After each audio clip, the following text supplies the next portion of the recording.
Hi, my name is Maria, and you're listening to the podcast where we deconstruct someone's PhD experience so that you can reconstruct your own. This is a journey with many challenges, but you might find yourself in a similar situation as one of the guests here. Enjoy listening.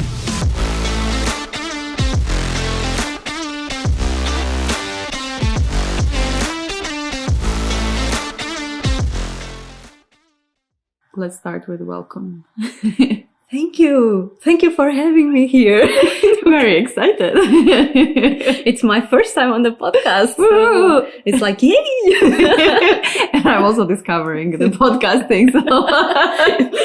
So I always ask people to say a few sentences about themselves, who they are, what do they want to share with the audience. Who am I? That is a very profound. It is. That's why it's here. So I'm Diana. I'm from Portugal, more specifically from the beautiful city of Porto, which has a very nice football club, although some years. Yeah. And very nice drink. Also very well known for the drink, although the drink is not done in there. So it's stored in there, but it comes from a more interior side of the country. So I'm a physicist. I'm an enthusiast of classical ballet. Yeah, and now I am here in Eindhoven. I'm Eindhoven. Yeah, I'm an assistant professor at university, and I like to help people. That's why you are here. Yeah, I like to start in chronological order and ask why in the first place did you want to do a PhD? What brought you there? Looking back, it's difficult to pinpoint. So I always had this fascination for academy, and it was clear from me early on, first that I wanted to do physics. It was something that it struck me on the 7th grade, and I actually had a teacher that told me, it's too difficult, and I said, I will do it anyway. I think even before I started at university, I already had this fascination about, research, still keep learning, keep studying. I remember when I finished my graduation and that then became my supervisor approached me just to know, would you be interested in doing a PhD? And he still says that today, he remembers like my eyes opening and I say, yes, I do. Looking back, I was very naive. In which sense? I did not know exactly what entailed to do a PhD. At least me, I had this ideal picture in the head. Of course, reality is always trucks us like a truck. I was very naive in the sense that I did not know what to expect. I was the first person in my family to do a PhD. They also did not know what to expect or did not know how to advise me in that way. But also it's good that we have some naiveness. Otherwise sometimes we don't take challenges, right? Sometimes it's good not to know exactly what to expect and just discover it may go bad, it may go right. Yeah. Actually, that's what I hear from some professors which like this, I don't know if naivety is a good word, but yeah, that you are young, inexperienced. You don't know that some things are impossible. So, for example, an older professor would say, no, this is not possible. Just don't try it. And young people are like, yeah, maybe there's something there. Let me try it. Exactly. And if the professor is interested in letting this person grow, and maybe, this professor would shut his or her mouth and like, okay, just give it a try and see what's going to happen. And maybe something even comes out, because if we have these limitations and we already assume what's going to happen, etc., then we don't go to some, yes, especially if we assume that it's going to go wrong. Yeah. Also, nowadays, I think it's good that sometimes I don't know exactly what will come out of it, but in that sense, I embrace it and go for it. So, for example, what were you naive about? Is there something you were expecting to be in a certain way and then it turned out to be totally the opposite? Maybe the requirements that were needed to fulfill the PhD, they were a bit blurred in the beginning. What you should do to be successful, how it is in the end a teamwork. And sometimes I took upon myself to try and do it alone. And I learned that it's not the way.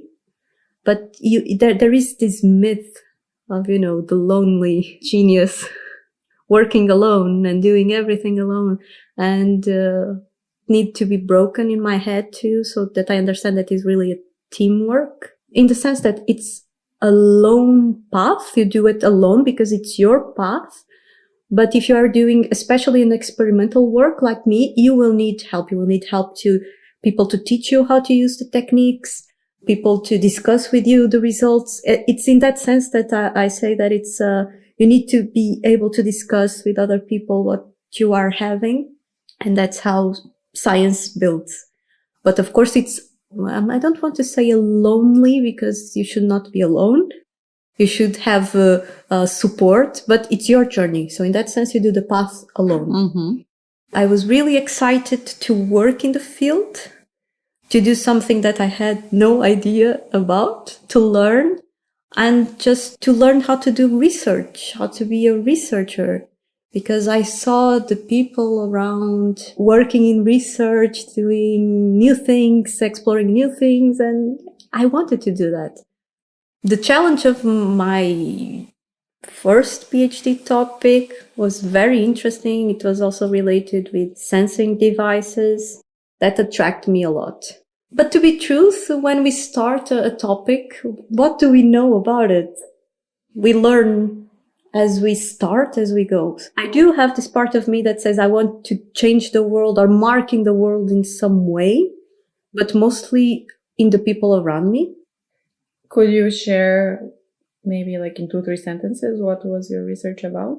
I was proposed to do a PhD on the area where actually I work now, which is related with magnetic sensors. But actually I changed topic after 1 year, and I went to work more studying nanoscale systems like magnetic nanowires, and how we could improve their properties and geometrical features to store information. It was very curvy path.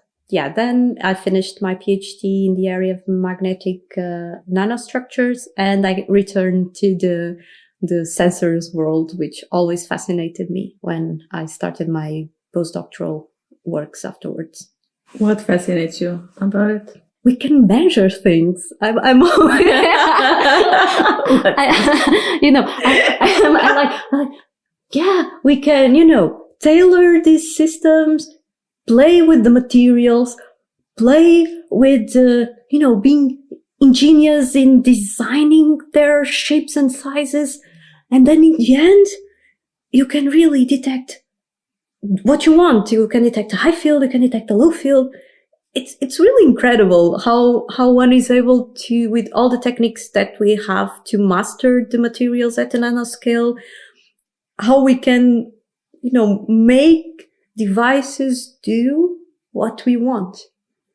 It's how we deeply understand the physics behind it, and how we can engineer the systems and then make them work and connect the wires and soldering and all. Yeah, it's awesome. Was it clear for you during your PhD, your postdoc, that you are going to end up in the academia? That started like this. So It was what I wanted. Actually, during my PhD, I thought it was the only thing possible. Again, in the sense of naiveness, that you do a PhD because you want to pursue a career in academia. Then I grew up and I learned better, as always. But it was something that I wanted to do. But it was not without doubts throughout the path. There were several times where I considered pursuing an alternative academic career, mostly in research in industry, keeping the research part, because that was something that I always wanted to do. Yeah, then it's always a question of opportunities. What opportunities come at what time they come, and will you take it? And in that sense, the opportunities came, and I still chose to be on the research academic let's call it academic research path. So after my postdoc, I had a position as a researcher. And after some years, I really noticed that, well, I also love teaching. I should consider an academic career that also allows me to teach a significant amount of time. Hence, where I am now. And I have to say, when I was finishing my postdoc, I didn't want to teach much. So I wanted to focus more on research. But only then that I started to interact a lot more with students, I started to be more enthusiastic about it. I can learn a lot also in really teaching pedagogy. It's a hard word for me to say. I'm with you on that one. It makes me think. Now, from this perspective, as a professor who is looking at PhDs from the other side, has to guide them through this experience, do you have a set of skills that you need for a successful PhD? I tend to be very honest with the people that approach me. So, for example, I like to discuss very early on if they do have, so for example, if they think about pursuing an academic career or if they think more of pursuing more of an industrial career. I approach that a lot from the beginning because then we can also tailor their path to their choices. Well, it's okay not to know also. I have to say, as a disclaimer, I have to say that it's okay not to know. Sometimes it's also okay just to know what you don't want. Okay? You don't need to always know what you really want. Sometimes life helps you in that. Yeah, in this sense, I tend to be very upfront and try to understand where are their preferences at. Because you can help tailor the skills that they need afterwards, and you can show them different opportunities throughout. So I think that I didn't have that. So I think that is very important. Also, there is one thing that in my view, again, very personal view, is very important for the PhD student is they have to want to do it. First thing is you don't go just because. You really need to want to do it. You should be interested in the topic. Of course, it's important that you have the background that helps you support throughout. If you feel that there is something lacking together with the team, it should be worked upon. If it is technical, if it is soft skills, whatever, that is something that it can be worked throughout the path, but you need to want it. Because if you want it, all the ups and downs will be there anyway. Yes. But if you want it, you will be driven to go through them. If you are in doubt, if you have a really big down, you will doubt a lot yourself. And then it's much harder. And maybe understand that a PhD, again, is a personal path. You are contributing to the body of knowledge and to science, but you are also working on yourself. So you are also training, improving, growing. So there is this very balance, there is this balance between train your own skills, what you want to do. The PhD students that were with you, did they all have these characteristics that you were saying? In general, I would say yes, they all want it. But it's very interesting because some of them have said to me up front that they really want to pursue a PhD because they want to do the work, to focus on the work, but afterwards they would like to have a career, an alternative academic career. So they want to go to a company to work. Right up front, it was very honest. And we did tailor some of the path to it. So, but sometimes life just comes in the way.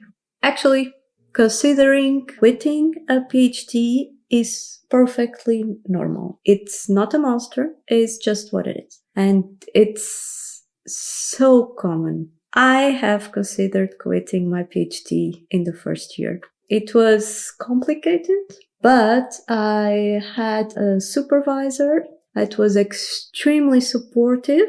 And when I approached him saying I want to quit, I actually considered dedicating myself to classical ballet. Yeah, I said it was not going well. It was being very difficult to handle, some conflicts. But he was extremely supportive and he said, okay, let's think about it. Maybe we can think about changing topic, changing the team. Let's do this. And we changed the team, part of the team, and I changed topic.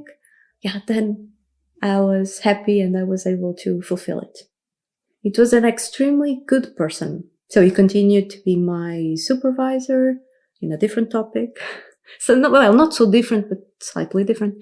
Yeah, I was very successful in completing the PhD. I was very happy with my thesis. I was very happy with the outcomes of my thesis, but not without this first year. I tend to say to all the people that work with me also, because we all have doubts somewhere along the path. Well, maybe some people don't. I'm still waiting to know someone that has had that. Please come to me. Talk to me. Well, at least from the people that I know, there were always doubts somewhere, and it's normal. I also had people working with me that had doubts. Some decided to pursue a different path. And I felt my role was to support them in the best way possible because, yeah, it's, as you said, priorities and things change. So, and I think it's much more common that sometimes we think when we are in it, we think it is and should be normalized. Should be shared. That's why you should want to do it. Yeah, in the end. So, but it's very nice of you to acknowledge this. I also interviewed a guy who quit his PhD. So he was talking about the process, how it went. So it was not, of course, one day he woke up and he realized that he wants to quit, but it's multiple things piling up on top of each other. And then he's spoke with his friends, his family, his peers, his supervisors, with everybody. He considered himself as an outsider at a certain point, like a quitter, and it's not a nice term, and like how you visualize yourself as a quitter. So he went to speak with psychologists, and the lady listened to his story for 45 minutes, and then she said, you know what? It seems like you've already put everything in order and you know what you need to do. So there is nothing much that we can discuss here because you went through the process of really questioning yourself. Is this the right decision for you? But just needed somebody. And it was this lady who has, let's say, authority. She understands human psychology, etc. So after this 45 minutes of monologue in front of her, it was like, okay, that's it. I got my yes, you are not crazy. Yeah, the yes, validation, right? Yeah, exactly. It's the validation that, am I alone? Yeah. Am I the only one? And when he spoke with his peers, everybody was like, oh man, congrats on the courage. If only I could do this and that stuff like that. So it's very much, as you say, not standardized. I wonder if it's not really standardized or if it seems that is not common. I think it's quite, well, I will not say widespread, but it happens more than we think. Maybe people don't talk too much about it. True. Because of, you said, the stigma of the quitting. Why? I have known people, a really good friend of mine, that also wanted to pursue a PhD. At that time, it didn't work. And then later on, they decided, I want to do this again. It was very successful. Yeah, sometimes in your path in life, it's not the right time. But it doesn't mean that if you want to, you can try it again. Of course. For example, in your case, sometimes the team is not good. Yeah. The time, the place, the people, that's all super important. We just think, okay, I'm going to do a PhD. I need to do this experiment. But like, who are you going to do this experiment with?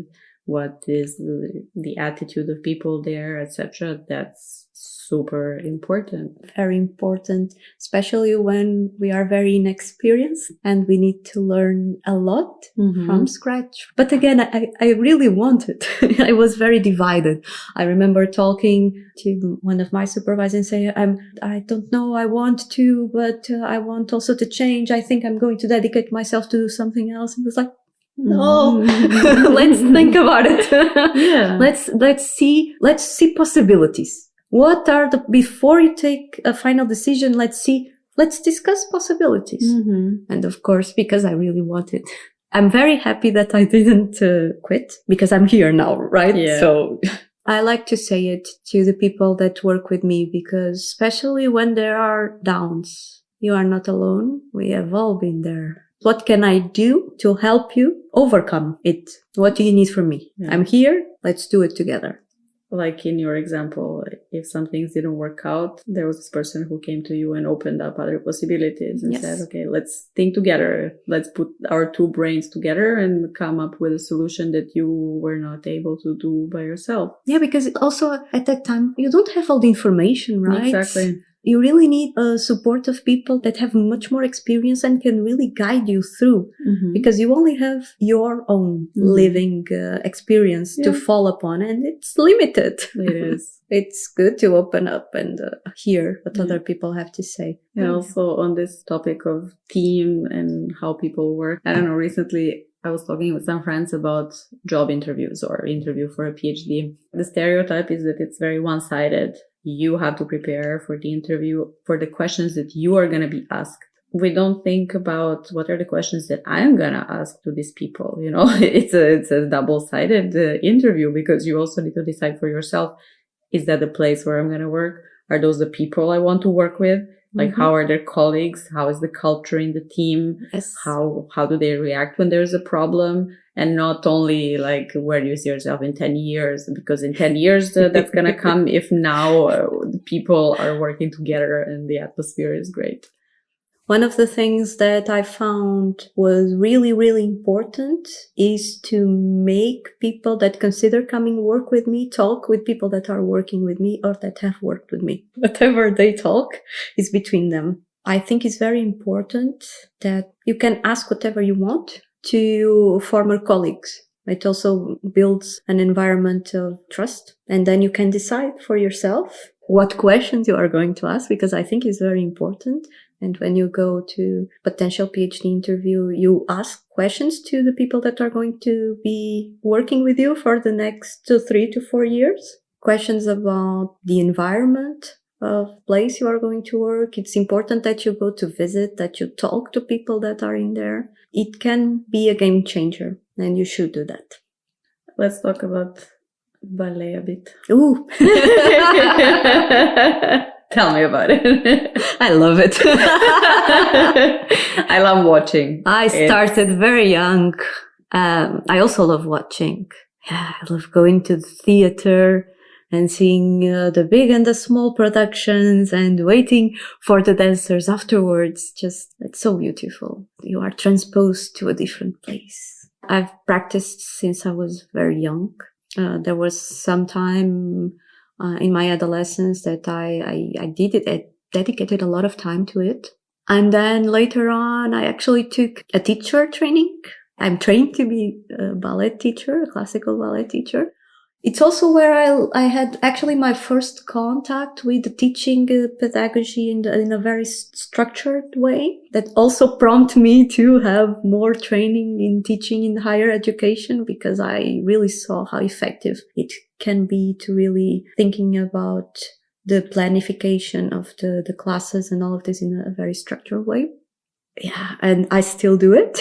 It's very hard on the body after so many years, but it helps me unwind and just enjoy it. My technique is not as it was. I tend not to look in the mirror. I avoid it. I just try to enjoy it. But I love it. I follow a lot of companies online. Sometimes I say it's like like football, I follow the companies like football. Who have they hired? Who has gone out? Who has gone where? So who is going to do what? So how is the track of this dancer coming out? Oh, they are doing this. They will going to do they are going to have the debut here, and they get very excited. And online today you can find a lot of things, so it's awesome. Yeah, I spend a lot of time watching videos of ballet. It's my guilty pleasure. But this thing that you say about dancing in front of a mirror and not looking in the mirror, are you familiar with Ohad Naharin? It's an Israeli. Yes, the choreographer. Yeah. He has a famous choreographer. Very famous, yes. And he has this Gaga dance. Yes, the dance, yes. And he's all about no mirrors.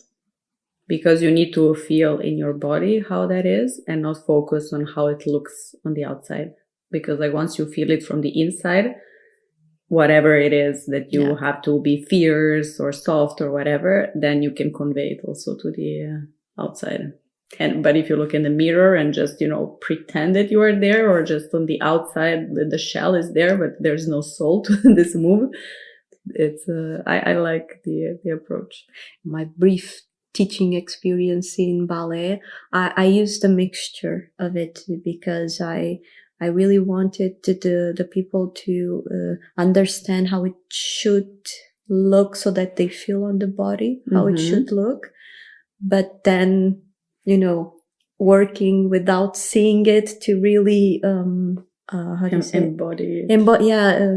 Sink in how it should look like. It was a mixture, but there are some advantages in a classical training to use the mirror to really understand how the body should be positioned, and actually aesthetically how it's quite different from person to person depending on just your body type. And it's okay, but you need to understand how it works for you and how it works best for you. But then I also like to work without mirrors, but now it's slightly a different thing. Because, my feet are not as good. Well, they were never good, but they are not as good as they once were. And I prefer just not to be remembered of that. I just want to enjoy it. And to spend 1 hour just drifting away and enjoying the music, especially when the music is from known ballets. That's when I get very excited. Or sometimes from well-known rock musics. That is also fun. That's cool. That's very fun. I really love it.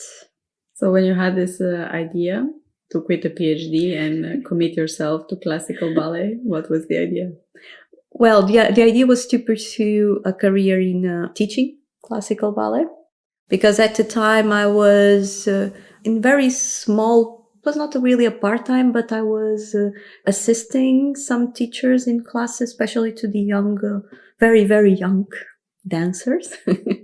And I liked it to, use the imagination, how to make them understand the movement, understand the music, with strategies to develop the musicality, to develop a bit the coordination, the laterality, all of those things. I was not really involved in it because I was doing my PhD. But since at the time I was having doubts, I thought, well, yeah, I could do this. I like it. I could do it. But then my life took a different path. And what is ballet for you today? Sometimes I have this thing, what is really, really my passion? My passion is physics, but it's also ballet. Nowadays, it's something that I really enjoy. Seeing, also studying a bit of the origins of the ballets and the history and the different choreographers along the way. And now there are some new choreographers picking up some well-known works and just trying to do them with the notes that were there from a very long time ago, which is also great to see it in a different perspective. There were times when I didn't do ballet because, I was in the first year of college. You're too cool. There were no time for classical ballet lessons because the parties were better. And you go to party and you're like, plie. I danced a lot, but not ballet. But it was always with me. It was always a part of me, either at the end of the day or during the Saturdays. Very long Saturdays. So it's part of me. For example, for me, dance started with a PhD. And since then, it became really a part of my life. And especially during the PhD, it helped me a lot because it was the only activity where I would be 100% present. But like not 100%, but 1,000,000% present in what's going on with me and my body, how am I moving my body, with the partner, because it was a couple's dance, with the partner and how he is moving his body and sending me signals, how I'm responding, and plus, the music on top, which comes there. If there is a fraction of a second that I would think about where my weight is, no, but if I would think about the PhD, or if I would think about what's going on in the couple next to me, it's lost. Like all this connection that you create with the partner, with the music, this whole dancing mood, then it disappears. So it helped me a lot to come back to the present moment and to realize how much it's important to follow up and stay there and not to, wander and dream in different scenarios. What if this and that, etc. Yeah, for me, it was never such a clear boundary, because I think it was, maybe I can call it my escape. It was always that. It was always there. It was my escape from school, from high school, from university, from PhD, even afterwards. It's my unwinding time. But it was always that. And of course, the shows and the rehearsals and rehearsals in groups are the best thing because you have this, you are working with your colleagues, and, if someone falls or if someone does a misstep, we are all there and we all laugh a bit or we hide or someone gets something wrong. It's like, so it was something that I recall very well. Dancing solo parts, it's harder because you are alone and all the eyes are on you. I really love to do these big numbers. Well, for fun, because I did it for fun. When I was in Lisbon, I did this very nice, I was in a school, they did a very nice show, and I got to do the bad one. So like bad person that will steal things, and it was so awesome. I had the most fun. It was a challenge to do kind of a comic twist on it, and I had so much fun. Cool. It was really funny. And it's so cool, like being on stage. I won't say I don't love the spotlight. I like it to be like in a group, but maybe that time I really enjoyed it because it was so fun. Yeah, it's nice. All the adrenaline and the drive that you have. And when you have the audience, then you're more committed. Like, okay, now I have to give my all. It's really different to practice for rehearsal without the audience and then do it with the audience. The energy is very different. And sometimes I actually think I took a little bit of that for when I have to do presentations, like a stage persona that you take on when you have to go on stage and take the microphone. Of course, I feel that sometimes it's easier to express with the body than with words, especially in a second language. I think I take a little bit of this persona that I build during the ballet shows to the presentations that I do nowadays. I can see it from time to time, the way I do it, the way I speak. When you say it's difficult to say something in a foreign language, probably Portuguese is your mother tongue, then ballet is your second mother tongue, and then all the other languages come after that. If we think about time of usage, yeah, how well acquainted you are with it. The vocabulary. Yes, the vocabulary, exactly. Indeed, Portuguese is my mother tongue. Then movement, classical ballet movement is my second one. And then of course we all speak English daily, or to the best of our ability. But we make ourselves understood, and that's, I think, is the most important thing. Doesn't matter. You just need basics. If you make yourself understood, it's perfect. No one, especially if we are speaking in a second language, you don't need to think about it, in a perfect way, but just make yourself understood. Thanks for sharing all of this. Is there something you would advise people who are doing their PhD or thinking about doing it? Advice is a very strong word. Because the only thing I feel I can do is share what I have experienced. Then people will take it as they want and make their own decision.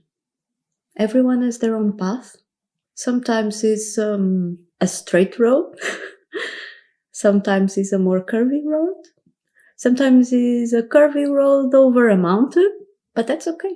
And if it's a curvy road over a mountain, is there a support or support system? Of course, you can share something from your experience that you had that helped you overcome and go on the other side of the mountain. I've come to meet a lot of good people that are there to support you, that will guide you. But mostly, like in the highway, when you have the protections on the sides, they are just the protections so that you don't really go out of the path. Maybe it will take some time to accept that our path is what it is. It's our choices, so it's our path. And everyone has a very different path. Everyone experiences things differently. Maybe one thing is, whatever is happening, I'm sure you are not alone. I'm really sure you are not alone. Yeah. Thanks for sharing that and all the stories that you shared on this podcast. That's a bit the idea from my side, is to show people that there are also so many different opportunities, so many different paths. Some of them are very similar. Maybe some of them look very similar.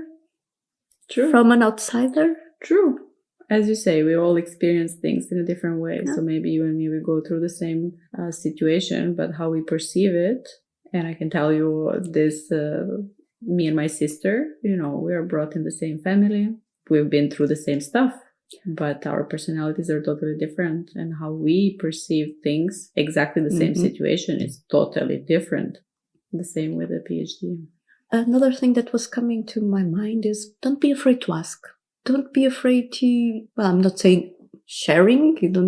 Of course, we share what we want and what we feel comfortable with. But ask around. What was your path? What did you do? Did you consider it? The world is so big.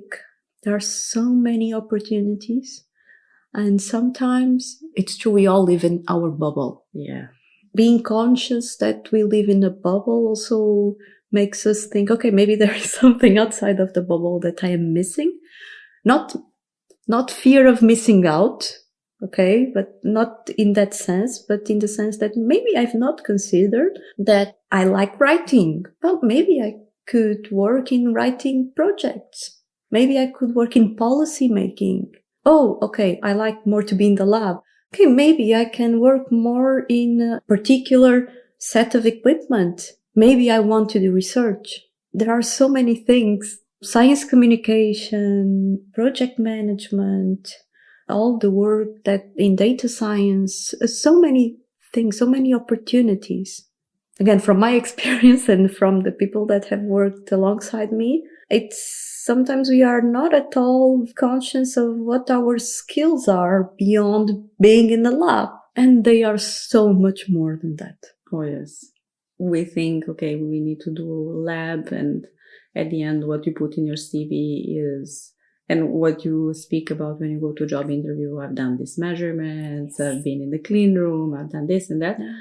You don't talk about, okay, we had issues with trust. I don't know. There was For example, in my PhD, I was between two different countries, two different institutions. So in the beginning, there was a problem of trust. That was a huge issue. Yeah. And these people, they made the project together. Everything was nice. But, one thing is sitting down, writing a project together. Another thing is sharing proprietary information about a process that, is developed in your institution. And this person is somewhere floating in the air between the two institutions, and you have no idea how that's going to work out. And all those things that, nobody has told me, you will have to bridge the gap here. Yes, exactly.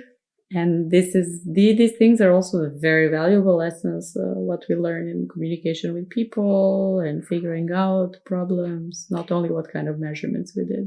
Yeah, and in dealing with problem-solving skills. Yeah. Whatever the problem is, right? That's a very good conclusion. Yeah, at the end of your PhD, you're going to be able to solve problems. Expert maximum on problem solving. Expertise skill 10 out of 10. PhD in problem solving. The past is very individual. We know more than we think we know, and the world is very big. Tomorrow I will remember more for sure. Then we will do another podcast for that occasion. Thank you, Diana. You're very welcome. Thank you.